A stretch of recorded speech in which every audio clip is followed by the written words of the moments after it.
Toronto, shortly after Jorge Soler hammered the third pitch of the World Series opener over the left field wall. Fox Sports play-by-play announcer Joe Buck detailed Atlanta's clever pre-deadline remake of its outfield. President of Baseball Operations and GM Alex Anthopoulos had, in Buck's estimation, one of the best Julys a GM has ever had. Given the transformational impact Soler, Adam Duvall, Eddie Rosario and Joc Pederson have delivered since joining the sputtering club, which extended into Tuesday night's Game 1, 6-2 victory over the Houston Astros, it's hard to argue.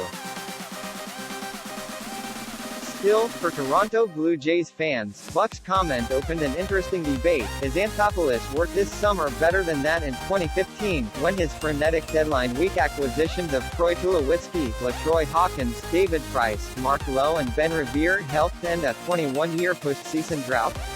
There are parallels and differences, but in both cases the augmentation of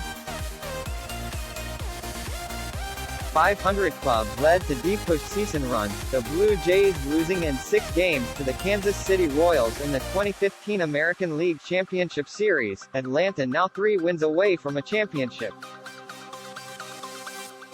Without doubt his 4 trades this summer were masterstrokes, all accomplished without spending any significant prospect capital. Pivotal was the July 15 acquisition of Pederson from the Cubs, a deal completed over the All-Star break, to ensure his players would return to a boost days after Ronald Acuna Jr. was lost to a season-ending knee injury. Atlanta was only 44-45 at the time, and the trade sent a message that there would be no retreat, something reinforced on deadline day when, despite a 51-53 mark, Anthopoulos swung the other 3 deals, building an entirely new outfield midseason. That sparked a 37-20 finish and wins over Milwaukee in the Division Series and the Dodgers in the National League Championship Series, all with minimal risk in terms of assets surrendered. Its exceptional work and the dividends continued pouring in during Game 1, when Soler's homer set the tone. Pederson's base hit helped set up Soler's RBI groundout in the second and Duvall's 2-run homer in the third, immediately after a Rosario single, made it 5-0 and knocked out Valdez. Anthopoulos deals in 2015 were similarly impactful, although the players acquired, and the prices paid to get them, were more substantial.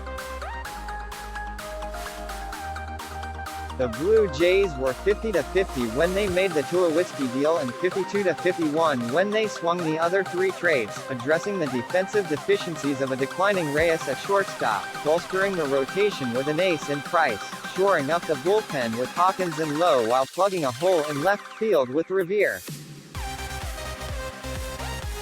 An epic 43-19 finish followed, rejuvenating a long moribund franchise, but the moves turned out to be the last of significance Anthopoulos would make in Toronto, as he left after the season, just as Mark Shapiro took over as president and CEO. Shapiro pointed to the high cost of the deals after his arrival and a thinned-out farm system that had to be rebuilt afterwards. But there's some eye of beholder in looking back at the deals now, as Anthopoulos seems to have sold high on many of the players in the deal, Hoffman and Norris prime among them. Of everyone traded away this summer, Boyd leads in career WAR at 7.7, as calculated by Baseball Reference, followed by Norris at 5. 4. And Castro at 3.6. EVERYONE but Tirado and Wells has at least touched the majors, but none of the prospects traded would have prevented the down years of 2017-19, and they helped set up the magic of 15 and 16. With some better fortune, the 2015 Blue Jays would have faced the New York Mets in the World Series rather than the Royals, but it didn't turn out that way for Anthopoulos in his first try at one of the best Julys a GM has ever had.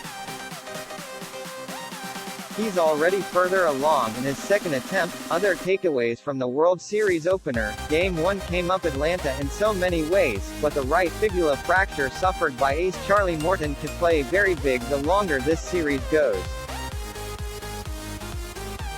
Morton is the bedrock of Atlanta's staff and, while Max Fried in Game 2 and likely Ian Anderson in Game 3 still provide a qualitative advantage over Houston starters, that edge ebbs the next turn.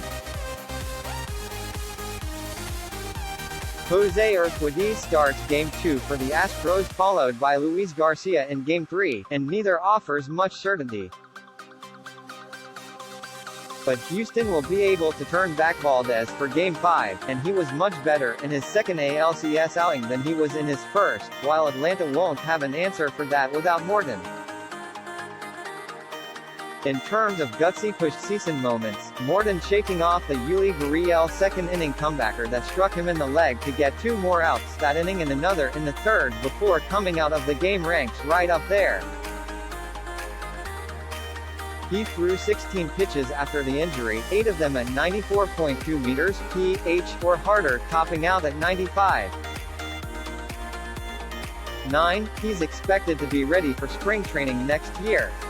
A.J. Minter took over from Morton and provided 2 innings of crucial relief, allowing a run on 3 hits. Luke Jackson followed with 1-2 frames, carrying Atlanta to its leverage arms, Tyler Matzek, who allowed a run in 1 innings, and Will Smith in the 9th closed things out. Neither team hit particularly well with runners in scoring position. Atlanta was 2 for 9 while Houston was 1 for 9, which again underlined the importance of big blow offense.